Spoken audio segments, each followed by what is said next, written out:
Hello, welcome to the All or Nothing podcast. Our official sponsors are KR Couriers and Transport Limited. This is a Northwest based courier company delivering all across the UK. They can assist in home moves and removals to large, heavy and bulky items, collections and drop-offs. Fast, safe and reliable deliveries. Please get in touch for a free quote. You'll find all the information within the description. Thank you.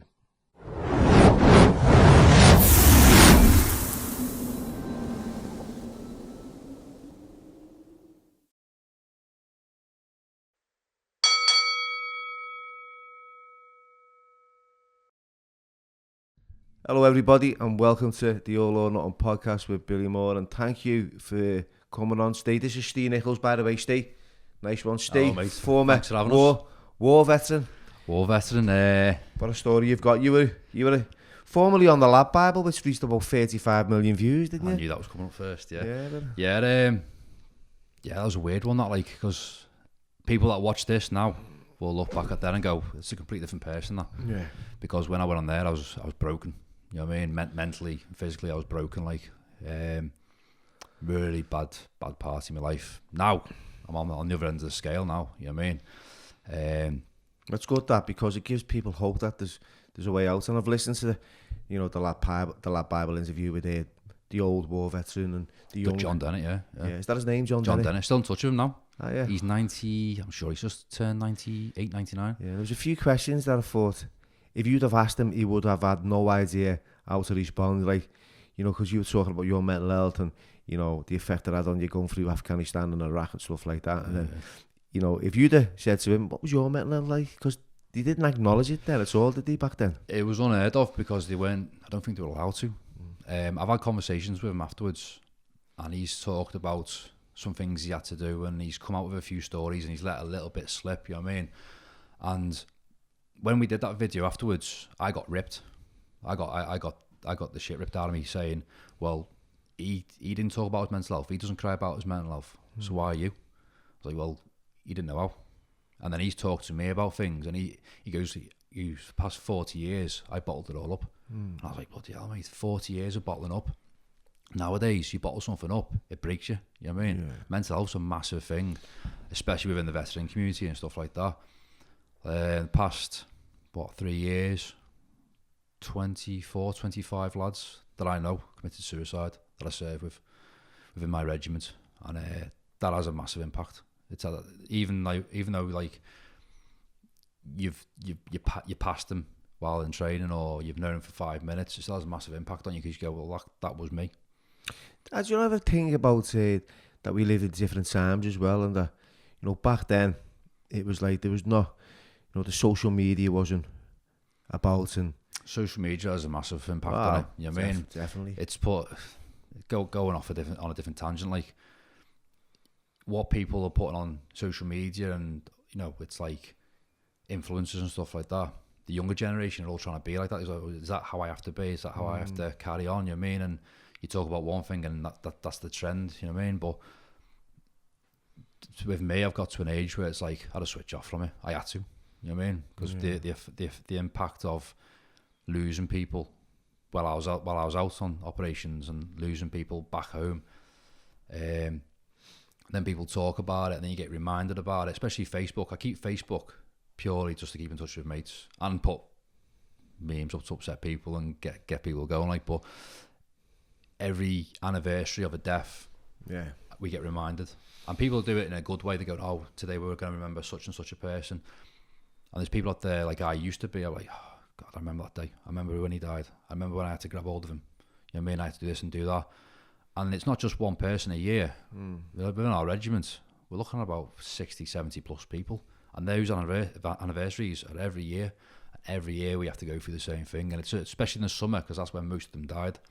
Were killed, blown up, whatever. It's in the summertime. So you'll find that all the suicides from my regiment happen within the summertime. So every time the sun comes out, it starts getting warm, you get a weird feeling. You go, oh, when's it going to happen? But that's when we go into my mindset and my resilient mindset now. Isn't he something called SADS, where it's like seasonal disorder? Yeah, because the tours are seasonal. You go winter tours and summer tours. But I've basically standardised, I've normalised death, unintentionally. So when it comes to the summer, and this sounds bad, I go, right, okay, wait for the call. Who's it going to be now? And just prep for it. Like, we lost 3 lads in the space of 4 weeks. Andy Francis being one of them. And when it happened, you gutted, it hits you hard, but you go, okay. And it's standardised, it becomes normal. And it's a horrible way to be, where someone dies and it affects you, but you don't need to show it. You know what I mean? You talk about it a few months down the line, but it's just normal now. It's weird. It's a horrible way to be sometimes, because when you're with your family and it's playing around in your head, and you go, well, I don't need to talk about it because it's happened now. It's the past. And you go a bit cold with it. You know what I mean? You probably had that within your life, with obviously what you've been trauma. through. You know what I mean? It's how you deal with trauma. I mean, I don't know. I kind of just I got to a place in my life where I just accepted. That's what I mean. The conditions I was in, you know, the situations I found myself in, you know, the people around me, the people who weren't around me. I got to that place of acceptance and just thought, you know what? And I'd go to the doctors and they'd try and give me different drugs to come off the drugs I was on. And in the end, I come off all these drugs. And I thought, well, I don't need any drug to change the way I feel. Yeah. Because I've experienced every drug under the sun, even when I was in institutions. And all it did was cloud my judgment. Yeah. All it did was fog my brain. So I thought, fuck that. And the doctor used to say to me, you know what, they used to say, I say, how do you feel? I say, I feel a bit, I'm in withdrawal and I feel terrible. Oh, you're depressed. I thought, no, I'm not depressed. Take these. I'm not fucking depressed, mate. Yeah. I am not depressed. Yeah. You know what I mean? You're not giving me no antidepressants. It's, I don't know, I think they get paid off from it, to be honest, because they just throw stuff at you for the sake of throwing stuff at you. You know, if I go to the doctors, I sit down and I say, right, I'm feeling this, I expect them to explain to me what I'm going through and a reason why. Not like, I'll just take them, you'll be sound. That's why I just don't go to the quacks anymore, mate. Doctors are useless, mate. You know, they can't even cure illnesses that have been around for years. Never mind, like AIDS has been around for years, mate. You know, and they're trying to, we'll look for a cure for AIDS. No, we'll just live with it. But, you know, they can't even cure fucking athlete's foot. Never mind AIDS. So it makes no sense to me. They don't know jack shit, and I'm not a doctor, but I just feel, you know, the experience I've had with them is like, take these, take them, take them. And I'm thinking, fucking hell, you know, the more I take, the more I'm trapped and chained to these chemists and these doctor surgeries constantly, you know. Well, as I say, I got diagnosed with PTSD, and that was up in combat stress up in Scotland. And the first thing he said, right, we're going to prescribe these to you. I was like, right, okay. And it's just thousands of tablets. And I was like, if I take them, it's going to lock me into a different personality where I'm just on a plateau. You know what I mean? I'm like, I'm not happy, I'm not sad, I'm not anything. I'm going to be dead from the waist down. My missus isn't going to be ass. I'm going to be no influence at all to my child. And when I do come off him, it's just going to set me right back. Yeah. I thought I'll just battle through it. Use me wife and my child, and I did. I got through it, and it got into a much better place. But it's not a road to go down. So what was it like, Steve, for you, like growing up as a kid? What was your hopes? What was your dreams? You know, how did you end up in the army? And, you know, what was it like whilst you were in the army? It was me and my brother. I'll say you've been asked to get a Birkenheader on, like, but I was raised... Yes, I on. I was raised over the water. Big shout out, by the way, to my mate KR Couriers. You know, you'll be surprised that I've got someone. He sponsors the show. Lower the bar. Nice one, Roger. No, I was raised over in... I was born in South Wirral, so we're posh. And I'm trying not to say window or Rolo. And oh no way. Oh no way. And he made John Barry watching this now, laughing his head off. Yeah, and I was raised over there, spent a few years around Birkenhead and stuff, and then yeah, just an old childhood, just asked around me and my brothers. It was great, you know what I mean? And then the stresses of life come down. Obviously, my mum and dad were divorced. I had my stepdad, which is my dad, you know what I mean? And it was just it was one of them. It's what every kid goes through, you know what I mean? But I wanted more. I just wanted to get away. I wanted to do more of my life. I went into engineering, did my apprenticeship and stuff like that. But I've spoke about on other podcasts, I spent a lot of time with my Uncle Ernie, my great Uncle Ernie. And he was a Normandy veteran. he did the beaches. He was a big fella within our family. By the time I was speaking to him and stuff, he's on a Zimmer frame. He smoked 40 Super King Black a day. You know, he sounded like a foghorn. And the stories he used to tell me about when he did the beaches and he was in war and this, that, and the other. And he didn't glorify it in any way, but it sounded like he had a sense of purpose. Well, at that time, I was just in school, being a pain in the arse, jumping the fence, you know, just doing whatever I wanted, and I wanted a bit more purpose. So once I went into my engineering, because me dad always said to me, get something before you do anything. You mean, make sure you get a trade or something like that. So I just did it. Wasn't really arsed. And then I joined the army. And I joined the Royal Green Jackets, and that was it. Within 2 months of me getting to battalion, I was straight into the jungle, which is where my great uncle Ernie then passed away when I was out there.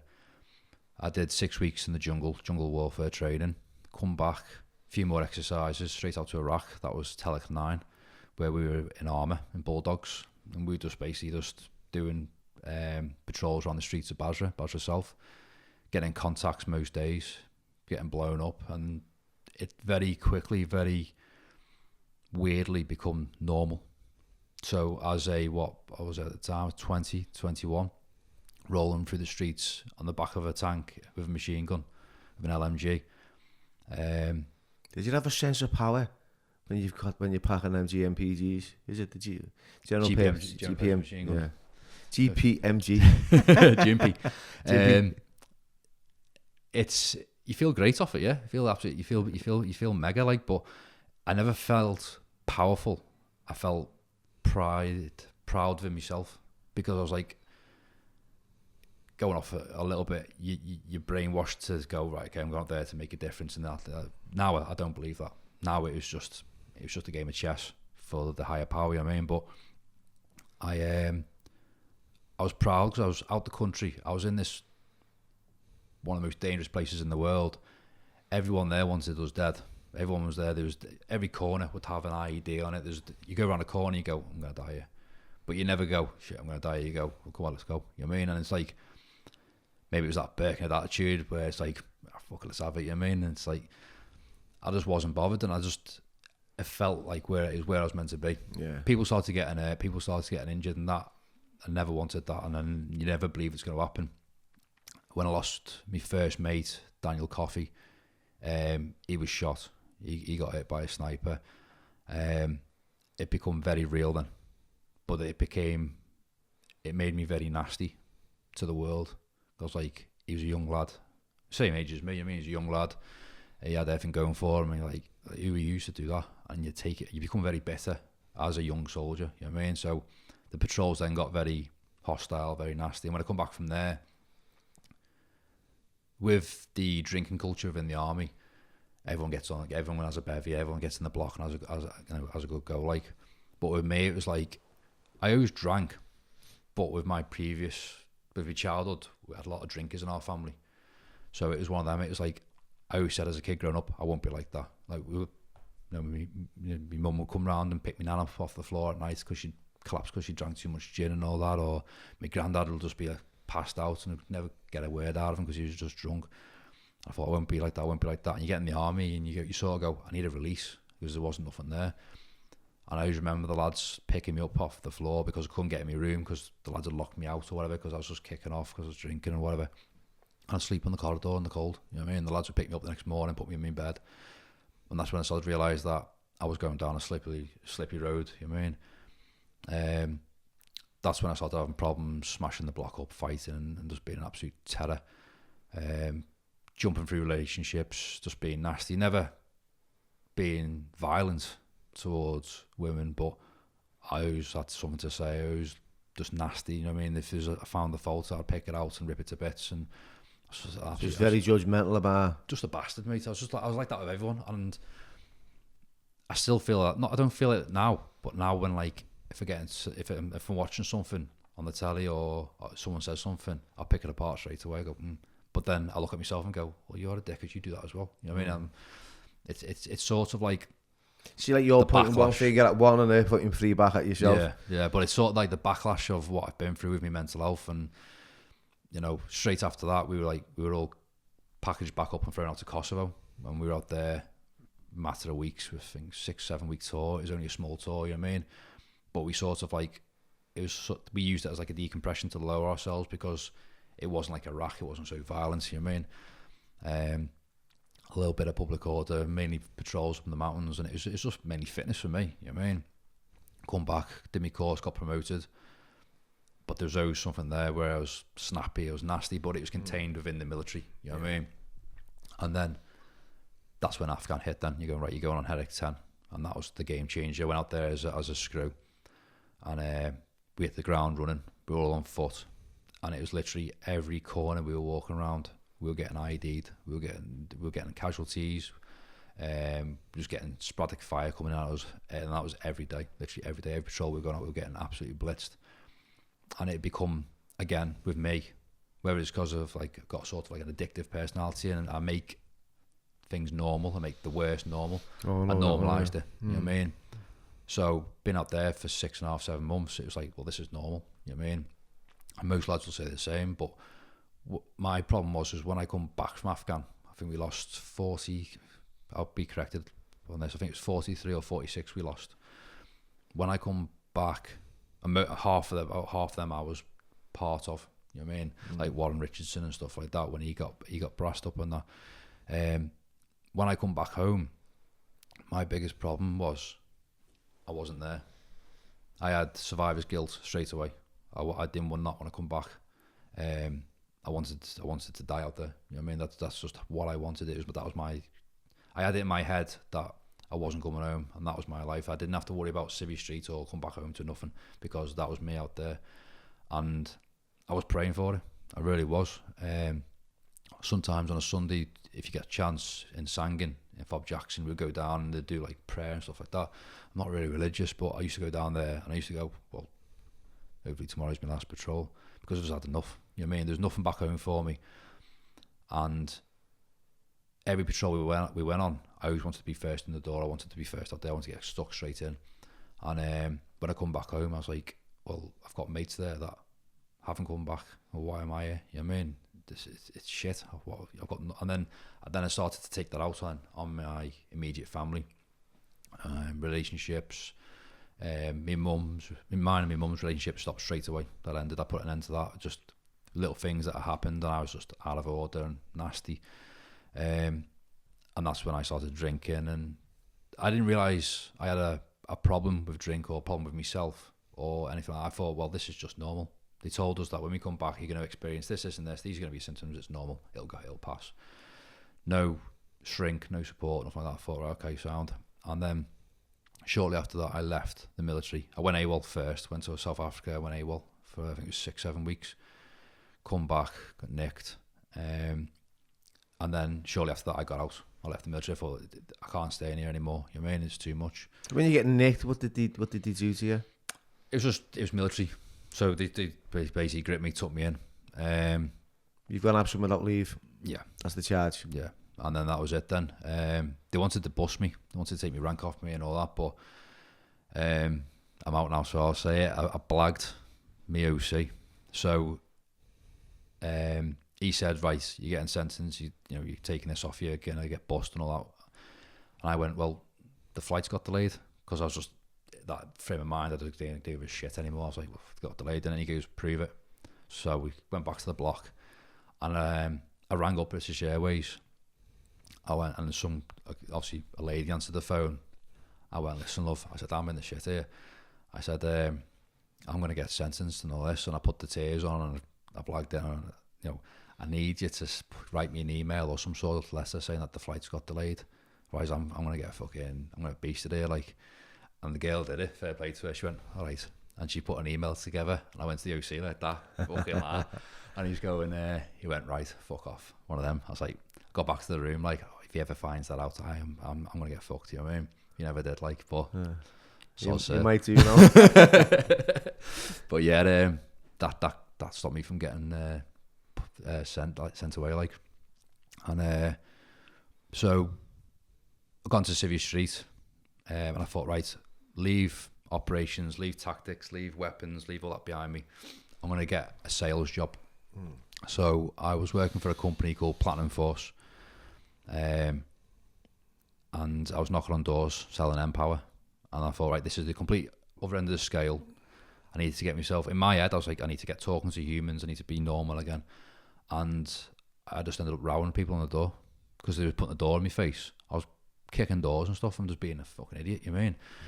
Not their fault, it's just me being stupid. And in the end, I was like, I can't do this. Fell out with the boss, got nasty. I got in my car, and I had a cousin that lived in Chamonix in France.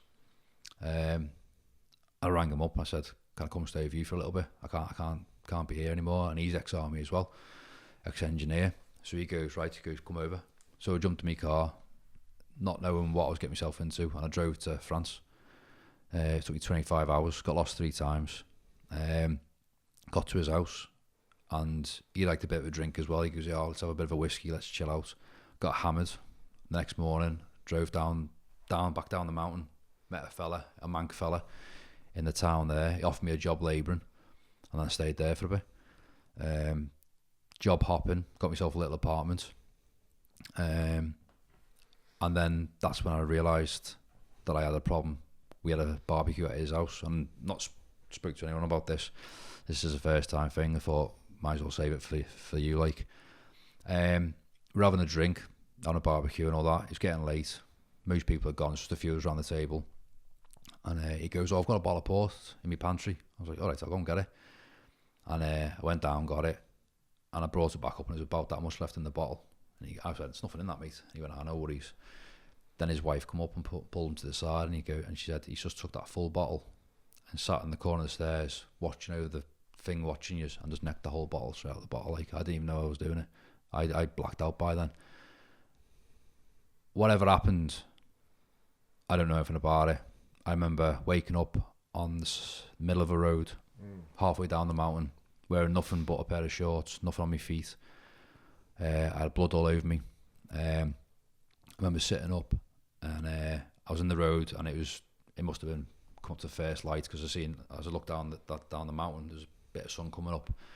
There's the edge of the road with a small fence, and on that side was just a sheer drop.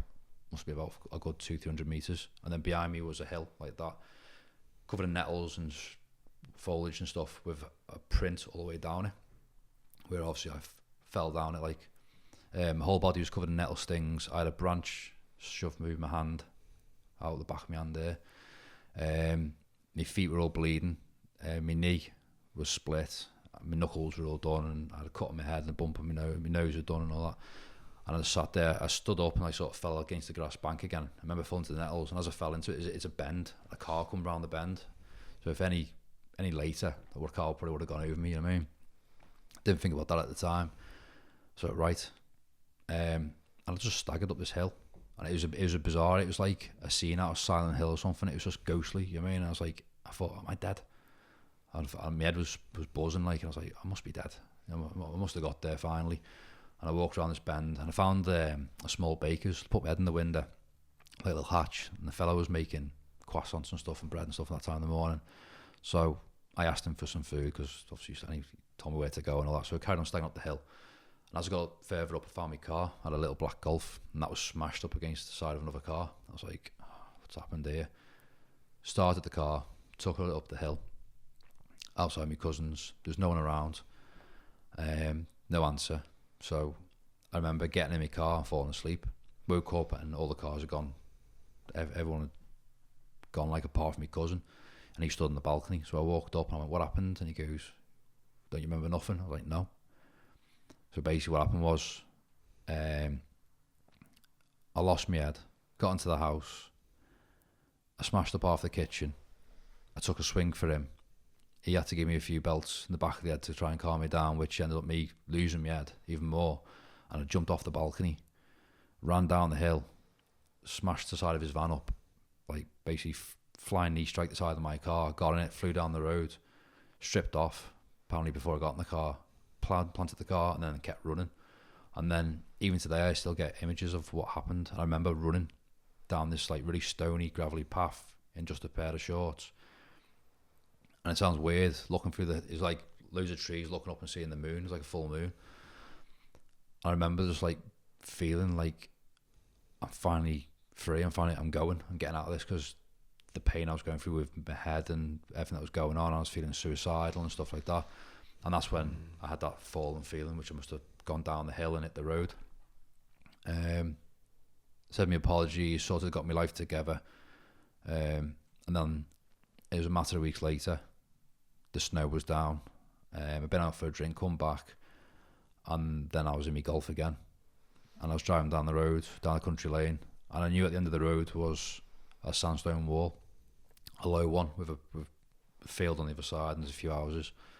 So I just put my foot down, took my belt off, and I kept going and going and going. And then I remember just sat there and looking at the wall coming up, and I seen it through the headlights. So I turned my lights off. I took my hands off the wheel, put my hands under my legs, and I went, fuck it. I was not arsed at all. I didn't even feel scared or nothing. And I hit the wall, went up into the dash, hit the windscreen, put the windscreen through. The car went up, and then I just remember coming round, and there's a little French fella in the window screaming, "Are you okay?" And I sat there like that. Window wouldn't go down.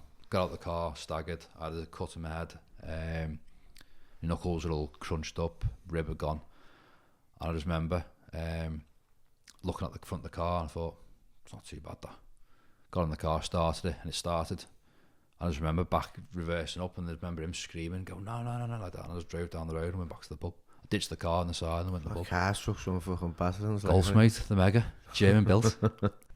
So that was fucking mad, that, like, you know, you've tried to kill yourself, you've got no feelings about you, or what is going on for you, you know, and your head, you know, you're driving head on into a wall. It was, you must have been, like, I know people say, oh, you've got to be brave when you get to a stage where it takes a lot of courage. It doesn't. You have to lose your mind. Doesn't. It's totally. Just give up. Entirely give up. There's nothing there. Didn't care about anything or anyone. You know what I mean? It was just it was a number of things in my head all the time. You know, people that I've lost, the pain that I've caused others, and it's just like there's just no point. There's just there's what is the point in me? Like, literally, what is the point? I don't know. It's just I had so many other mates that were suicidal as well at the time, and sadly, they've all gone. You know what I mean? And as they were dropping off one by one, I was like, why do they get to go? And then I had another go. I had another attempt then. That was an attempted overdose. Yeah. You know what I mean? And I just got as much in as I could, painkiller wise. The problem is with the military is you take that many ibuprofen and anti-inflammatories, you're fucking immune to it. You know what I mean? So I was just getting in. I got in the bath, and I come round.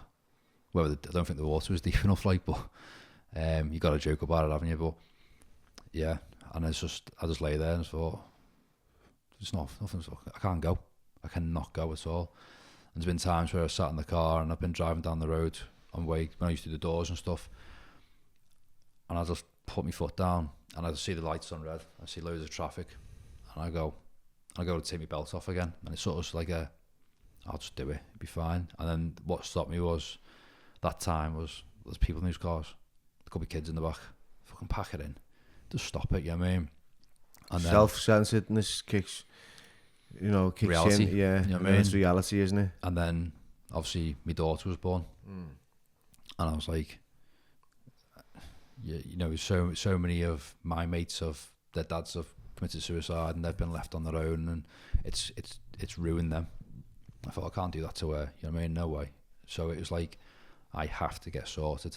So my wife Steph, she got me in with combat stress and got me got the ball rolling there, and that was nothing but fucking more aggro, more messing around, doctors and this and take that, and I'm gonna put you in this physio and then therapy, and they give me this other therapist, and it's all you can hear it. Every single one says the same thing. It's all it doesn't help at all. It didn't help me. I mean, some people it does, some people it might, but it never helped me. It just fucking made me worse. I was self-harming on the sly, so I was running knives across my chest and across my stomach, and that wasn't even under a drink. That was just me. just wake up in the morning, just run a knife across my stomach. If it opens me up, it opens me up. But it was just scarring myself, you know what I mean? And then it got to the point where, and this is when, after we've had the baby, I was waking up with cuts all over my face, all over my head, all over me, around my eyes and my ears and my neck. And it turned out that I was clawing hell out of myself in my sleep, because my dreams and nightmares were that bad. I was clawing myself to try and make it stop. And this is all because of war. Majority of it, yeah. Other things that have happened in my life, but it was mainly just a build-up. You know what I mean? It was survivor's guilt. Mainly survivor's guilt. Like, why did I come home? Like, I tried so hard to look after them and bring them back. You know, like another like Craig Wood. I've spoken about him a lot. He got blown up. You know what I mean? I blame myself for it quite a lot. Didn't speak to him. And then just a matter of years ago, we started speaking again, and he's like, well, how come you never spoke to me? I was like, well, I blame yourself for it. He's like, no. He goes, I'm living my life. He's a triple amputee, you know what I mean? But he lives on a boat, he's got a missus, he's got a baby, and he's loving his life. He goes, I love my life. He goes, you've done nothing wrong. And I was like, I held on for that for so long, and that's another thing with me. I hold on to stuff for too long, you know what I mean? If someone says one thing, I'll hold on to it. Yeah.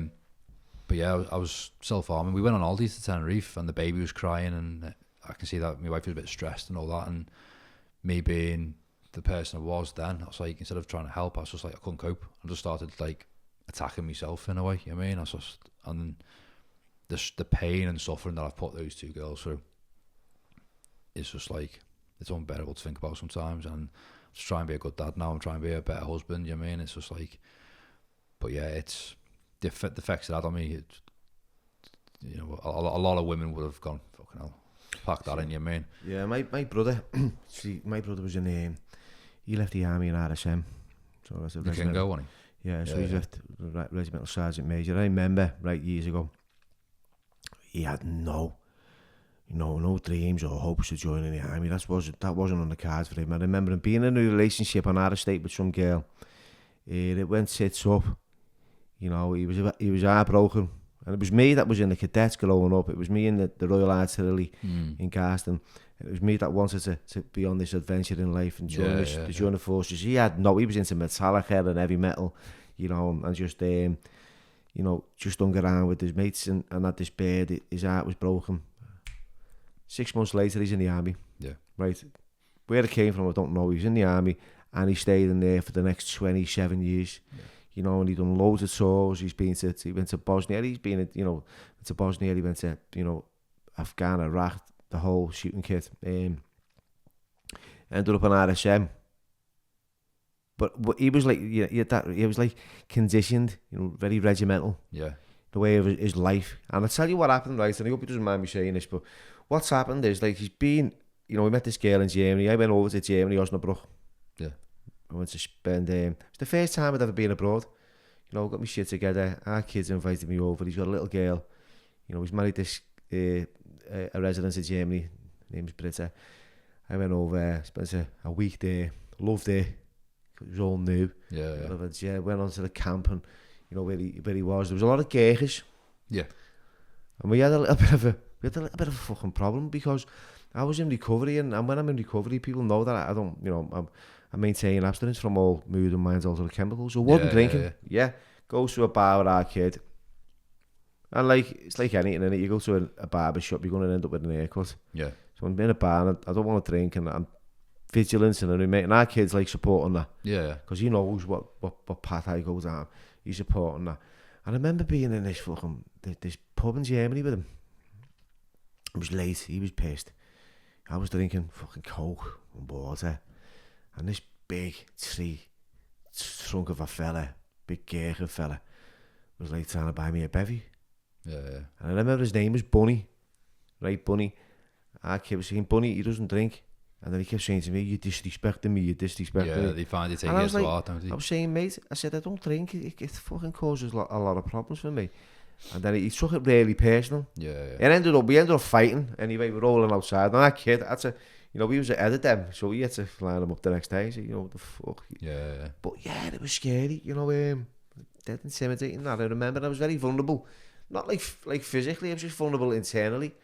You know, I was like, really, like, I don't really want to, and I know where this is going. So you can sort of see in the future what's going to happen if you do, like. Yeah, and I watched the way of life. It was a drinking culture, way. Yeah, it was a drinking culture with the army, and it's that kid, he's out. But what I found, right, because I'm a great observer of the human nature, of the human being. You know, when he'd come home, he'd spend, you know, his wife moved to Liverpool, and he'd come home every so often, spend time in the house. That was great. And then when he eventually left, you know, when he moved in back with his wife full time, it just ended. Went to shit. And I think it was because the relationship worked because they were separate in a sense. You know, they had a lovely daughter, Cheryl. She's amazing, and it's routine, isn't it? Yeah, but he ended up being a bus driver. Yeah, go completely opposite side of the scale. Yeah, and he's had a few losses as well. You know, he was in I think they were attached to the Royal Green Jackets. The Kings we were always together, like. Yeah, but he was I just don't know, the army, it was a bit more, it was a different kind of like vibe, you know, on the street to the normal everyday bod. Yeah. Because I was like, whoa, it was a bit like, very everything's like routine, manageable. I went opposite to that. So because we were so regimented and everything had to be bang on, when I come home I was a slob. Yeah. I didn't give a shit. You know what I mean? It was just like my admin was up the wall, didn't care. And then I was taking that back to camp then. Because we're green jackets. Anyone that's green jacket watching this will go, oh yeah, we're field soldiers. We know we're scruffy. We're minty, you know what I mean? It's like, don't even polish our boots. We're constantly getting the shit with other regiments and stuff like that. But I took that as a way of life. Yeah. I was like, that's who I am. You know what I mean? So did you maintain your fitness though? Yeah. Yeah, because that's what he does. He does a lot of that. He's on the running machine. He's up in the mountains a lot. It's a massive saviour for me. It really is. When I was talking about self-harming and stuff like that, I was into my phys. I was doing the weights and stuff like that and doing a few runs and stuff. Let myself go a little bit and just stuck to doing like big compound lifts and whatever. And then we ended up doing the walk from Liverpool to top of Snowdon for charity for the block. And is that on County Road? County Road, yeah. It's who runs that? I've seen that. Colin. Yeah. Drive past that. That's the veterans. It provides a service, doesn't it, for veterans in the community? Colin and Pete set it up. Both ex-paras. They set it up and they take in homeless veterans and put them up for the night and get them sorted, build the CVs, get them into work and stuff like that. They're doing loads, absolutely loads. They've got Up Courage and they've got all people like that on the side, the NHS and stuff. So we did that to raise money to get them started, basically. And it was that endurance and that testing on myself that was like, hang on, it's not good for my body, obviously, but this is actually taking my mind away from hurt myself and trying to release. Because obviously anyone that self-harms or has self-harmed, when you make that cut or create that pain, it releases some of your mental pain. It did for me. So every time things were in my head, it got too much, I'd cause something and it would release it a little bit. So I you know, as you just brought something up for me there, because you know, I remember when I was really young, right? You know, I must have been about 12, 13 tops, if that. And this is when you were hanging around with Aki. This is when he had a lock. No, this was years later. I met him, but it was like, I remember there was a lot going on at home with my dad, and I didn't want to speak to anyone about it. But I remember pulling out a razor blade, because you used to get the razor blades years ago. You know, the squares, squares. Yeah. No, I don't think you get them as much now. Everything's like Gillette Mach 3s and that. Yeah. But it was a razor, and it was in a piece of paper, a Wilkinson or something like that. Yeah. And I remember, you can probably see there, I was cutting me forearm with it. I don't know whether people might have been attention. It probably was. For me, it was a scream for help, you know, but I wasn't showing it visibly. Me mum would have to, and I was like, oh, you know, making a fuss of it. Then what have you done? And then, why did you do that? And I was like, you know, I don't know. And I didn't really have the courage to tell her that, you know, I didn't feel like a part of the family. I didn't feel as if it was fitting in to the household, and my dad was this and that, and you know, I had loads. I felt really lonely in it. So that's for me. I didn't know whether it was a release, but I didn't have any fear of doing it. Because you feel there was no pain. No, there isn't. You know, and then once I started doing that, I've done that a few times. I thought I can do it again. You know, and I kind of addressed it pretty quick. I think the next time I did it was when I was in jail, and again that was just for medication, and you know, I wanted to get attention. So I get why people do it. You know, I understand. Oh, I hated myself for it. Really did. It's some people really go to town over shit. I mean, and wreck the bodies. They look like they've ripping themselves to pieces. You know, and I've seen. But then you think, what are they going? Especially young girls. Yeah. I was going to say a lot. When I was younger, a lot of young girls did it. You know what I mean? But I was like, it just worked for me. You know what I mean? And that's the wrong thing to say to broadcast it, but for me at the time, for what I was going through, it did work. But when I did that walk, and I put my body through that physical endurance and that pain, it switched that for me. So then that's when I started doing more endurance stuff, like still in the gym and doing stuff, but I was going to do more endurance stuff. So doing, like, the last one was a 50 miler from here to the top of Pendle Hill.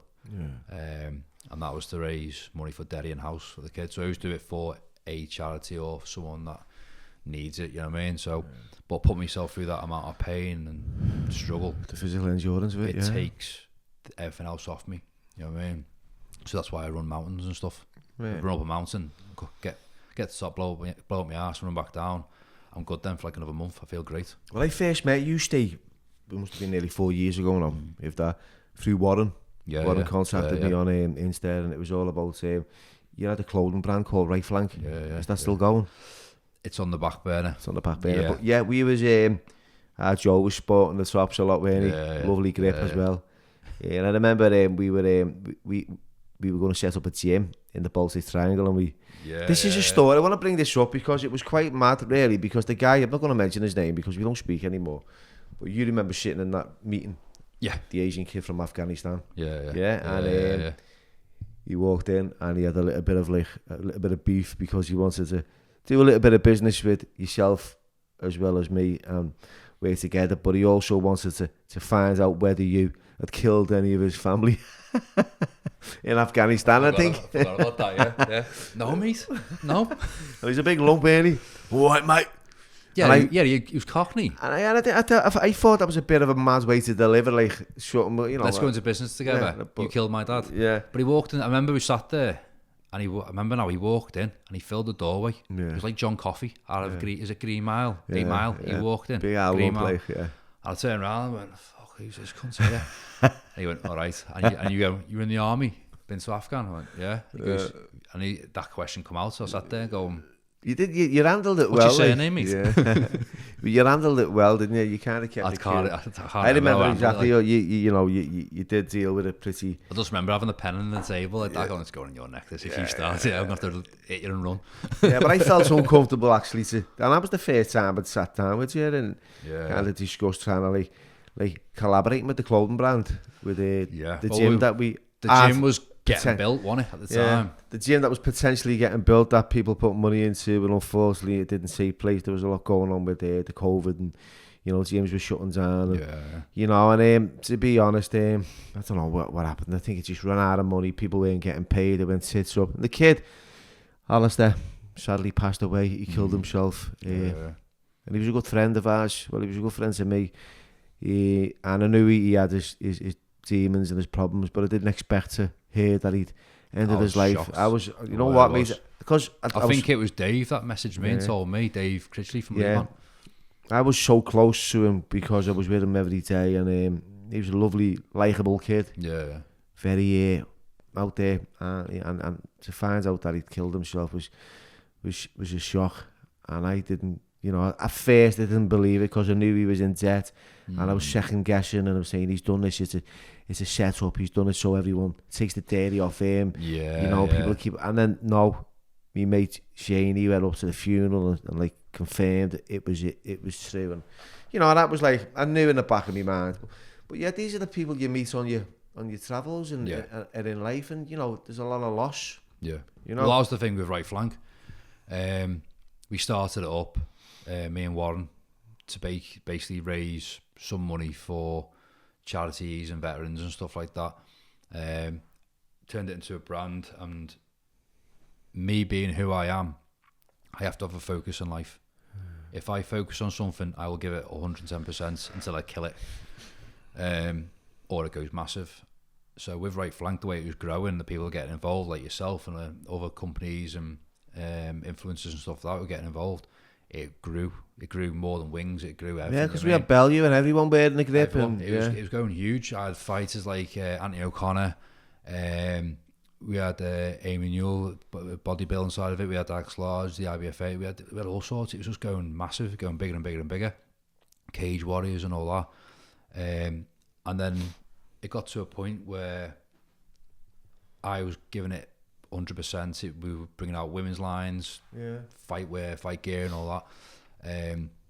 And people were starting up other brands, sort of like watching the template, sort of getting involved and seeing it, and then going, well, we can do that. And it started, but I was just in it so deep, you know what I mean? And it got to the point where COVID was kicking in. I was feeling the pinch. I lost my job and all that, because I was running 12-hour shift job alongside that as well. I remember sat on the couch with my laptop, my phone, going through stuff, and the baby, she was only little, she was sat there watching the telly, and I was just like, I didn't even know she was sat there. What the fucking hell am I doing here? And then I started putting the brakes on it, going, no, I need to focus on this, I need to focus on that. It got to the point where it got too much, too many demands, and I felt, because we were casing you for a big load, weren't we? And I just couldn't hack it, and I crumbled, and I got to the point where We couldn't even get in touch with you. I went off grid. I had to go off grid. Apologies. I was like, what the fuck's this, Steve? Yeah. We need these bits here. I know. Just been called out there, haven't I? No, apologies, mate. I had to pull the pin on it. No, I really had to. After hearing this story, mate, I can understand, you know, I fell apart, and I appreciate you telling me. No, it just got too much. Life got too much. All the suicide attempts and everything else coming into play, and I was like, I need to get a grip of myself quick here now, really quick. And I did. I reined myself in with the help of Steph, and got there in the end. Right flank's still there. You know what I mean? It will come back. But I tell you what, though, there's a lot. Like, see, since I first, because I'd only recently got out, and you know, I remember Warren coming around to, you know, my mum's little bungalow, and you know, we liked, you know, the stuff that me and our Joe were doing, and you know, she sent us a little bit of grip for us, and you know, ever since then, you know, we've been inundated with sports lines. You know, everyone's setting up a designer or a label of some sort. Yeah. You know, you've got loads now, haven't you, in Merseyside? Hundreds, absolutely hundreds. I mean, everyone's trying to get into that game, but I think to myself, okay, so what, the big names are what, the Adidas, the JD, Nikes, all that stuff, you know, and the Ons, everyone's got it, but now you've got the little ones, Monster X, is it? Yeah. You've got Flux, you've got Gratitude Apparel, you've got Right Flank, these are, that I know of, you know, that are close. There's a few others as well.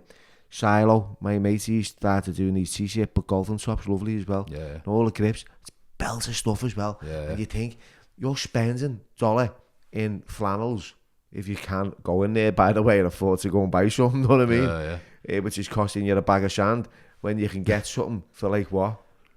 Fucking 50 quid. Yeah. And that's still...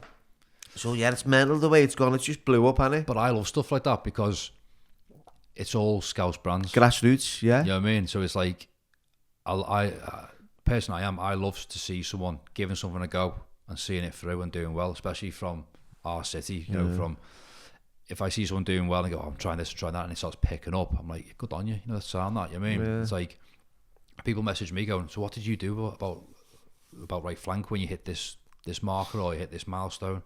And it's not like, well, I'm not telling you. I'm like, fucking tell you. Just give you everything I know, you know what I mean? I had companies like a company called Bulletproof London, and he would always give me advice. And he's got a brand down in London. He got cancer. He was on the tipping point. He come back from the brink. He set up Bulletproof, and it went huge, absolutely massive. And because of the person he is, he's humble. He was just messaging me saying, do this, try that. But he's just a nice guy, you know what I mean? And that's what it's about. It's about helping each other out. And one does better than the other. It doesn't matter, but you help each other out. And that's where I am in my life now, where it's like, if I can help you do something that'll get you somewhere or get you out of that rut, I will. You know what I mean? And that's why I love Liverpool, and that's why sometimes, you know, most of the time social media is beneficial in them areas. In that way, yeah. Yeah, because like I get loads of people saying, Bill, can you share this story? Can you come and visit this shop and give us a little review? And you know, it's nice just to put out that. If it helps, no one wanted to fucking open the front door to me years ago. No. You know what I mean? They were all shutting doors up in my face, fucking car doors, fucking the windows were getting closed, bridges were burnt. Now you're welcoming me into your shop and your service, and will you wear that, Bill, and sport? And I think, you know what, I feel really grateful for the opportunity to give something back. Give something back as well. You know, as sporting their brand. Yeah, that's it. As such, you know what I mean? I'm not aligned to anyone.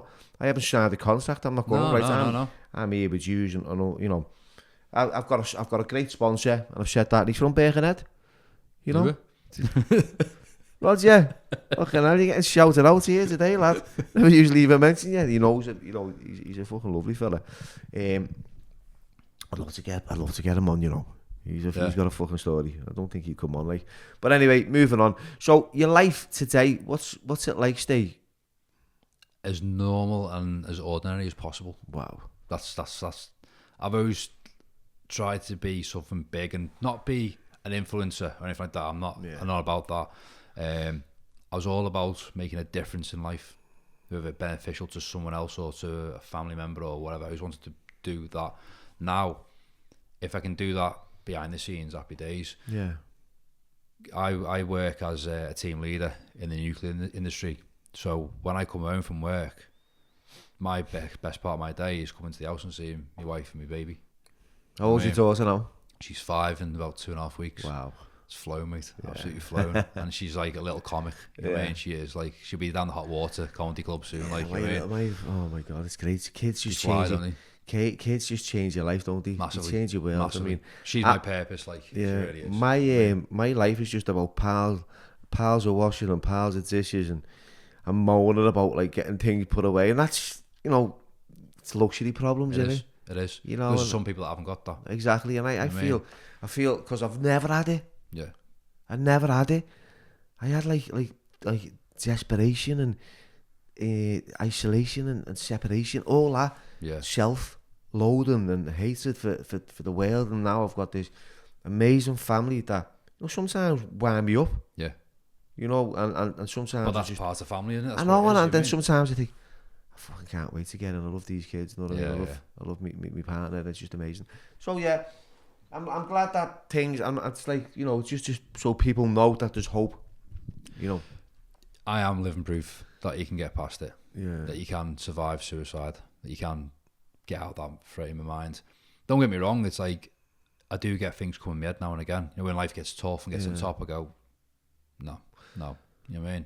Brilliant. It's having that mindset and having that mindset to keep going and carry on. And as funny as it sounds, it's like we're in the army when you're doing a big run and you got a platoon around you. The second someone starts to fail and fall back and they're in clip, they're in shit state.